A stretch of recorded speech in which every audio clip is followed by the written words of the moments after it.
au-delà des souffrances de cette agonie dramatique et terrible à laquelle nous venons d'assister, qui n'est peut-être même pas d'ailleurs la pire des agonies de l'histoire de l'humanité. Il y a peut-être des hommes qui physiquement ou moralement ont beaucoup plus souffert que le Christ. Au-delà donc de cette souffrance rendue publique, à laquelle tous nous pouvons assister, c'est sûrement d'ailleurs l'agonie la plus publique de l'histoire de l'humanité, puisque les chrétiens, tous les ans, la redisent, la relisent même publiquement, la proclament publiquement. Comment découvrir la signification de ces faits, de cette procession morbide? Comment entrer dans ce que nous propose l'Écriture? Comment comprendre ce que le Christ a vécu? Alors disons-le d'emblée, nous sommes toujours un peu pauvres face à la Passion. Nous ne savons pas vraiment ce qui s'est passé, nous ne savons pas vraiment ce qu'il y a à comprendre. Nous sommes toujours en décalage, et quand nous regardons la personnalité, le comportement des différents disciples qui ont assisté à cet événement, eh bien nous remarquons combien ceux-ci étaient complètement à côté de la plaque. Et il est facile pour nous de nous identifier à l'un ou à l'autre, que ce soit les railleurs, que ce soit les comploteurs, que ce soit Pierre qui renie, et puis bien sûr toute la masse des indifférents. Pour ceux qui étaient avec nous à midi lors du chemin de croix dans la rue, nous avons croisé tous ces types-là. Il y avait nous qui essayions bon an mal an de suivre Jésus dans sa passion, et puis nous avions les railleurs, les moqueurs, les indifférents, etc., etc. Vous voyez, dans sa passion, le Christ a aimé, et nous aurions envie de dire, il a aimé sans retour. Et le symbole du vinaigre à la fin du texte que nous avons entendu, eh bien c'est un peu ce que rend l'homme à Dieu, c'est un peu cet amour frelaté que nous rendons à cet amour parfait que Jésus nous a montré. Et donc nous avons véritablement le sentiment que Jésus a aimé sans retour. Or, aimer sans retour, ce n'est pas normal, ce n'est pas naturel. Nous sommes tous faits pour aimer et pour être aimés. Nous sommes tous faits pour donner et pour recevoir. Aucun d'entre nous n'est sur cette terre pour aimer sans retour.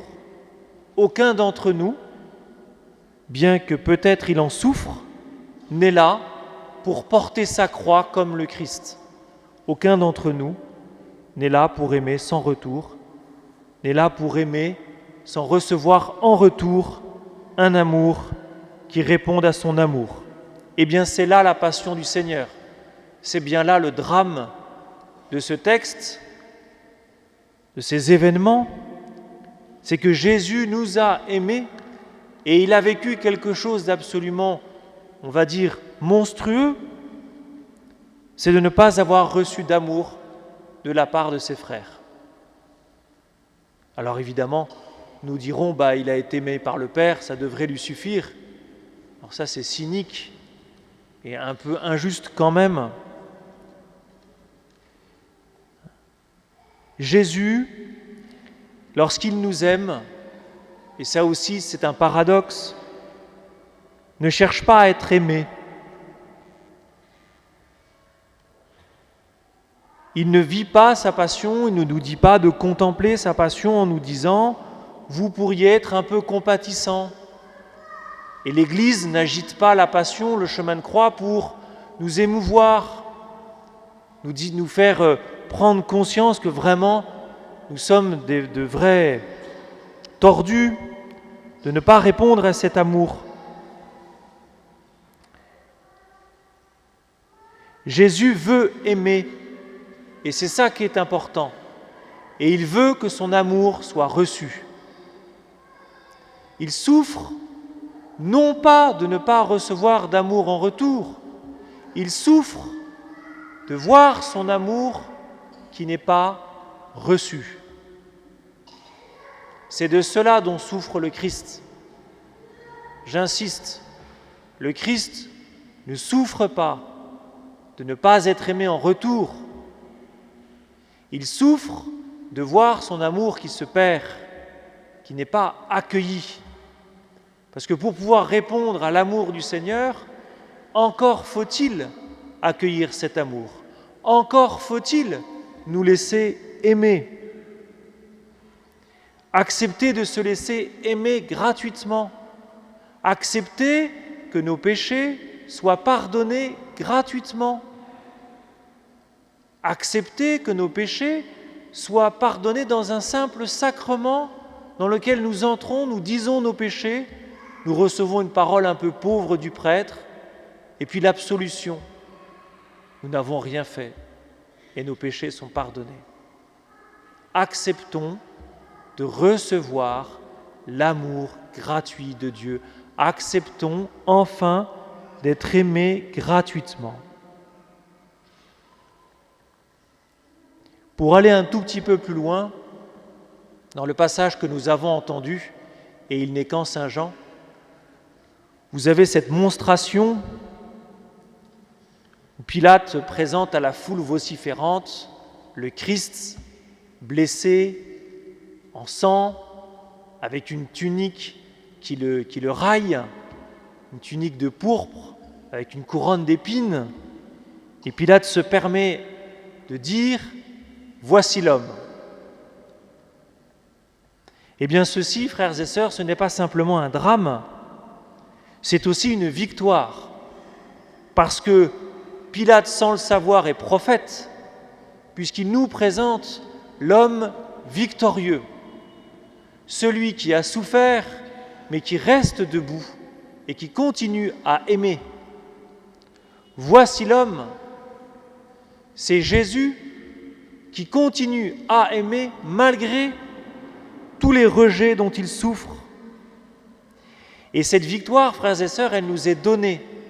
L'œuvre de la résurrection que nous vivrons demain soir, c'est de nous donner cette victoire. Aujourd'hui, nous sommes un peu spectateurs, demain, nous serons victorieux. Parce que Jésus n'a pas le triomphe facile, il a le triomphe partageur. Et il nous donne à notre tour de triompher. Et le triomphe du Christ, eh bien, c'est dans la souffrance. En souffrant par amour et à cause de l'amour, d'être toujours capable d'aimer. Et si vous avez suivi ce que je viens de vous dire, cela signifie que la croix est notre victoire et que nous sommes capables, unis à la croix, d'aimer comme le Christ a aimé. Ce n'est pas une vue de l'esprit, ce n'est pas une belle idée.